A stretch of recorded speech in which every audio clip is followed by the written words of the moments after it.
Take the cap off, remove the catalytic burner, pour Zippo lighter fluid into the filler cup.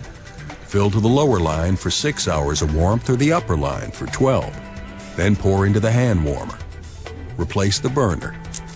Apply a flame to the burner for about 3 to 5 seconds. After ignition, heat is provided by a catalytic process without flame. Put the cap back on. Slip the hand warmer into your fleece bag, and you're ready to go.